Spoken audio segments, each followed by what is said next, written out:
Hablar entonces de las fosas temporal, infratemporal y pterigopalatina que se encuentran en la norma craneal lateral. Aquí en esta imagen vamos a empezar con la fosa temporal. Si nosotros tomamos en consideración cómo está la norma craneal lateral, vamos a ver que en esta zona, es decir, en la zona exactamente a la mitad de la norma craneal, tengo el arco cigomático. Y entonces vamos a ver que por arriba del arco cigomático es esta zona que estoy marcando en azul, se le considera como la fosa temporal. Es una zona deprimida oval que, si se fijan, está por arriba del arco cigomático, por detrás del hueso frontal y hacia acá arriba tiene las líneas temporales sobre el hueso parietal y en la articulación parietotemporal. Esta zona entonces es la que podemos definir como la fosa temporal. Y bueno, si nosotros colocamos los límites, el límite superior, aquí están las líneas temporales. Estas líneas temporales sirven, tengo una línea temporal superior y una inferior, sirven para la inserción tanto de la fascia del músculo temporal, que es un músculo masticatorio, como del mismo músculo. El límite inferior, como ya lo habíamos demostrado, es el arco cigomático y contiene estructuras, o sea, el contenido de la fosa temporal contiene tanto al músculo como a la fascia temporal, que es un músculo masticatorio, y a vasos sanguíneos, que son la arteria temporal superficial, que recordemos que es una rama terminal de la carótida externa, como a vasos temporales profundos, anterior y posterior, que estos son ramas colaterales de la arteria maxilar. Esas van más hacia lo profundo. Y tiene también un poco de grasa para que el músculo temporal, que recordemos que es un músculo masticatorio que me ayuda a abrir y cerrar la mandíbula, pueda desplazarse. Es decir, si yo hago el contorno del músculo temporal, el músculo temporal estaría insertándose por debajo del arco cigomático, o sea, iría por acá abajo, sigue hacia acá arriba, se abre como abanico y se inserta hacia la mandíbula. Entonces, cuando se desliza por debajo del arco cigomático, me ayuda a esta grasita que encuentra aquí, me ayuda a abrir y cerrar o a que se deslice el músculo eh, sin que se desgaste. Si hacemos ya una descripción un poquito más detallada y tradicional, la fosa temporal es esto que está marcado en color. Entonces ahí podemos ver en la diapositiva cuáles son los límites. Tiene un límite anterior, que es el hueso frontal y el cigomático. Aquí está el hueso frontal y el hueso cigomático. Tiene un límite lateral, que es el arco cigomático. Bueno, es lateral. Lateral, vaya, visto en una posición anatómica, es el arco cigomático, límite lateral inferior, la cresta infratemporal, que sería esta, o sea, quitando el arco cigomático, ya el contenido sería la cresta infratemporal, y el límite superior serían las líneas temporales. ¿Y qué va a contener? Bueno, pues ya se los había mencionado, el músculo temporal, la fascia temporal y arterias y nervios temporales, tanto superficiales como profundos.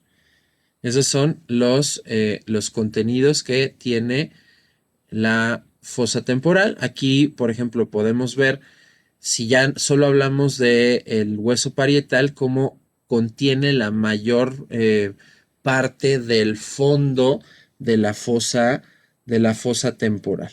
Ese es este, la fosa temporal. Aquí podemos ver, por ejemplo, cómo estas líneas me ayudan a ver cómo se mueve el músculo temporal.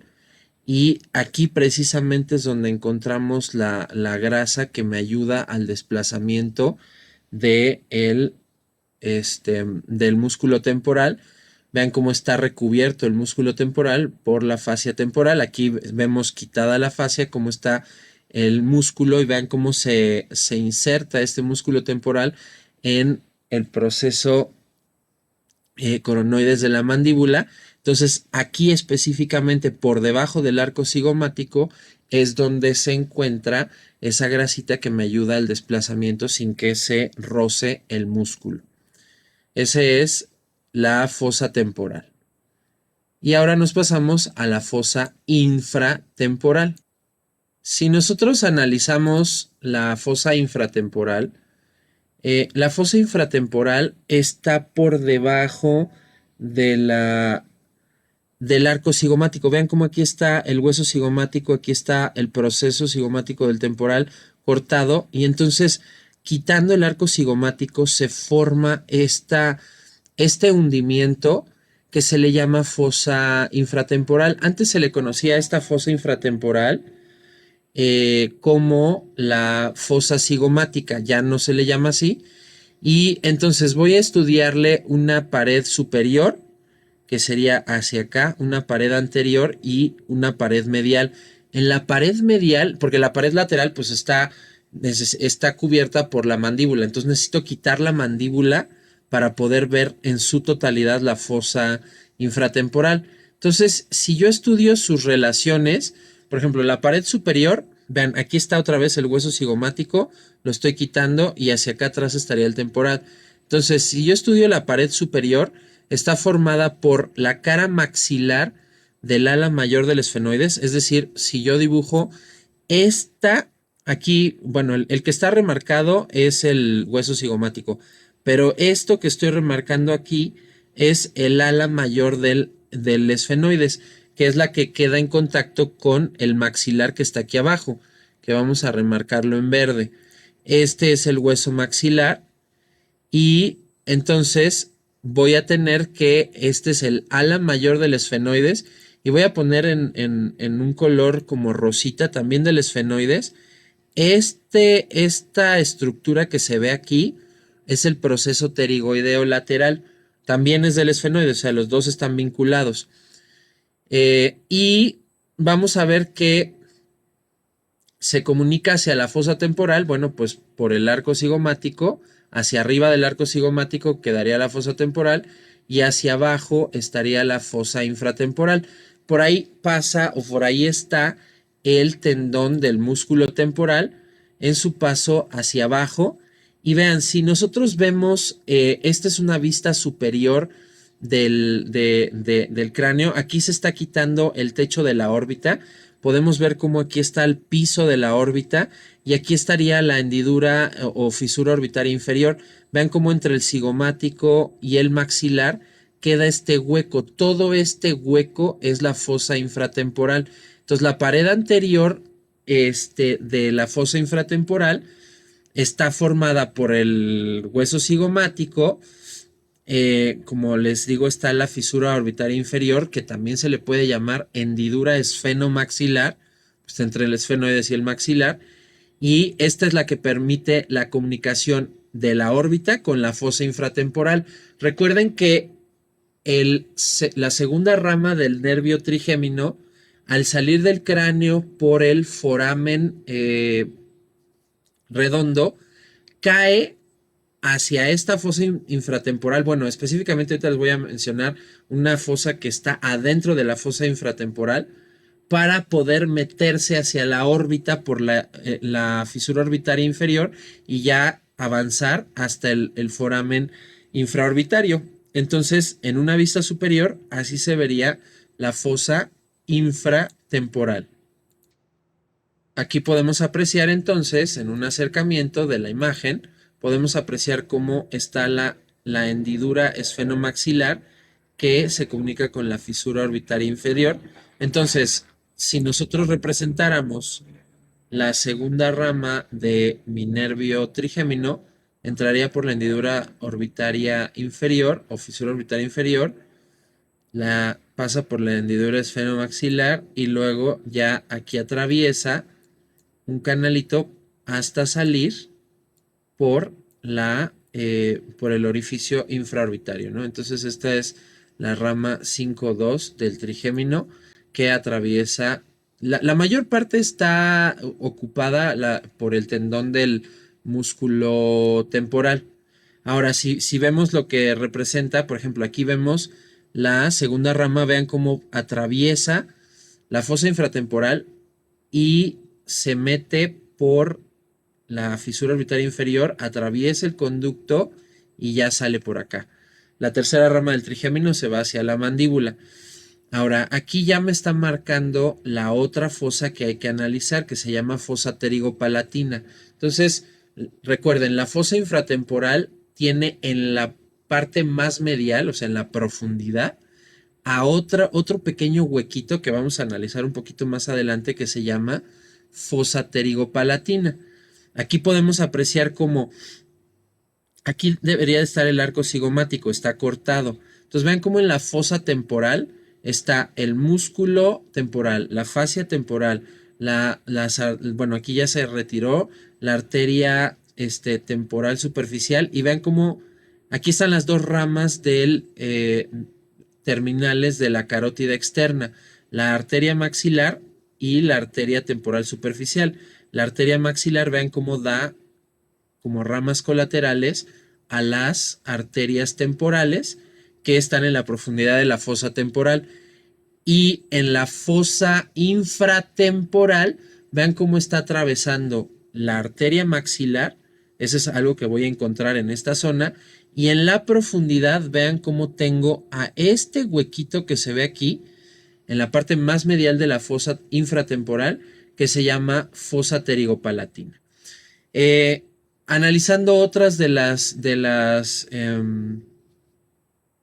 relaciones que tiene esta fosa infratemporal, vamos a ver que la pared medial está el proceso pterigoideo, que sería hacia acá es anterior, hacia acá es posterior. Este sería el proceso pterigoideo. Esta es por delante del proceso pterigoideo, tengo esta abertura triangular que se le llama se le llama fisura eh, pterigomaxilar, que es la entrada a la fosa pterigopalatina. ¿Y qué contiene esta fosa pterigopalatina? Tiene algunos músculos de la masticación, por ejemplo, está relacionado con los músculos pterigoideo medial y lateral. Tiene un plexo que se llama plexo pterigoideo venoso y a la segunda y tercera rama del trigémino. Entonces, todo esto tiene la fosa infratemporal. Aquí están las relaciones que existen. Ven cómo este es el proceso pterigoideo, donde están jalados o donde están insertados los músculos pterigoideos medial y lateral, que sirven para lateralizar y medializar a la mandíbula. Tengo por enfrente a la fosa pterigopalatina entre el hueso maxilar, el palatino y el proceso pterigoideo. Por aquí pasa la segunda rama del nervio trigémino. Y vean cómo aquí estaría, por ejemplo,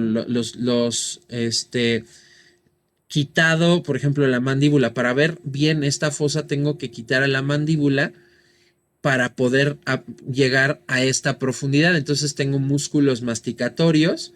Por ejemplo, aquí podemos ver, este es el músculo pterigoideo medial. Vean cómo se agarra del proceso pterigoideo y se va hacia la mandíbula.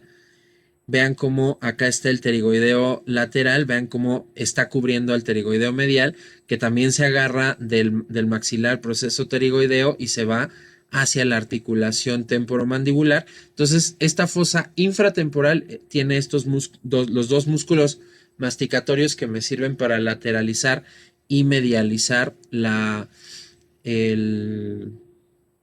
la mandíbula.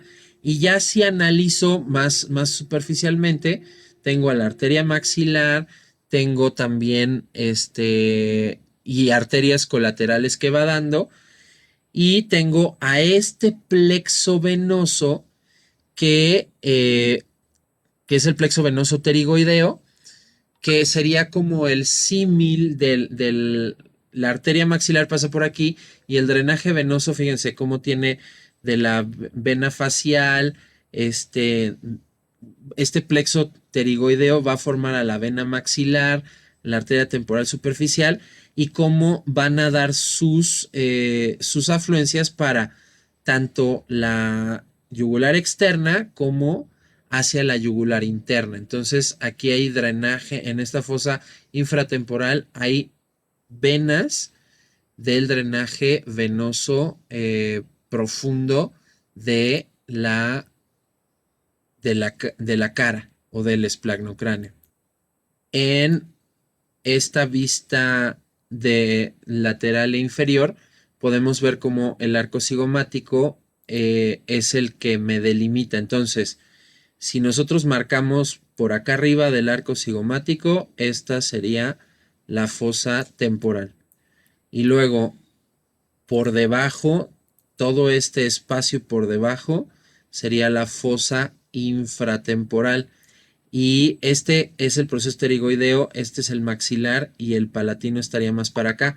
Entonces, en esta zona, en la profundidad, esto que estoy poniendo de morado, sería la fosa pterigopalatina. ¿Por qué pterigopalatina? Porque está entre el proceso pterigoideo y el palatino está de fondo. Entonces, estas son las referencias. Vean cómo se tiene que quitar la mandíbula para poder apreciar. Aquí está cortada la mitad la mandíbula para poder apreciar en su totalidad esta fosa. Y ya si corto un poquito más de la órbita, entonces puedo apreciar cómo está nuevamente el proceso pterigoideo, el palatino está hacia acá, esta sería la fosa pterigopalatina, que si ya la describimos, tiene una forma de pirámide cuadrangular. Está formada en la raíz del ala mayor del esfenoides, donde pasa la rama 5, bueno, la segunda rama del nervio craneal 5, el trigémino. Están los procesos pterigoideos hacia lo posterior y en la pared anterior tiene forma parte del hueso maxilar y un pedacito del hueso palatino. Y esa, por ejemplo, tiene, si ya lo vemos de manera tridimensional, va a tener una pared más medial, o sea, que es el fondo de la fosa pterigopalatina, que es donde está el hueso palatino, por eso se llama fosa pterigopalatina, y la pared lateral es la fisura pterigomaxilar, o sea, es la abertura o la comunicación hacia la fosa infratemporal. Es decir, vean cómo si lo vemos de manera tridimensional tiene esta forma de pirámide cuadrangular. Entonces el hueco que esto tiene profundidad, o sea, no es una pared completa. Si lo viéramos de lado sería como que está sumido, es decir, si esto lo viéramos, la entrada sería esta que estoy marcando en morado, pero no, pero la pared más medial, o sea, está como sumida. Entonces, la entrada sería esta y lo que está en azul sería la profundidad. Entonces, aquí lo estamos viendo lateral. Entonces, esto sería la fosa temporal, perdón, infratemporal. Acá estaría el arco cigomático en esta zona. Aquí estaría la mandíbula y hacia acá arriba estaría la fosa temporal. Y esa es como la manera de analizarlo. Y podemos apreciar cómo si analizamos, vean ya un acercamiento, vean cómo tengo el foramen esfenopalatino, el foramen redondo, el canal pterigoideo, un orificio alveolar. Sobre todo, lo más importante de esto es el agujero redondo por donde pasa la segunda rama del trigémino que se dirige hacia la órbita. Entonces, fíjense cómo por transparencia podemos ver cómo el foramen Esfenopalatino me comunica con la cavidad nasal. Eh, Vamos a ver cómo el canal palato vaginal me conecta con la nasofaringe. El canal pterigoideo me comunica con la fosa craneal media, el foramen redondo también me comunica con la fosa craneal media y el canal palatino me comunica con la cavidad oral. Todos estos me sirven para el paso de estructuras vasculares, pero como les había mencionado, o sea, para estructuras que forman, por ejemplo, o pasan arterias que forman el plexo nasal, o el foramen redondo, que es por donde me pasa el nervio trigémino. Y entonces, bueno, pues esas son las estructuras que forman a la fosa pterigopalatina. Entonces, como les puedo decir, aquí se ve en esta imagen, quitando el arco cigomático a la fosa temporal, a la fosa infratemporal y en la profundidad de la fosa infratemporal podemos apreciar la fosa pterigopalatina. Y esas son las tres cavidades que debo de analizar cuando estoy viendo el, la norma craneal lateral.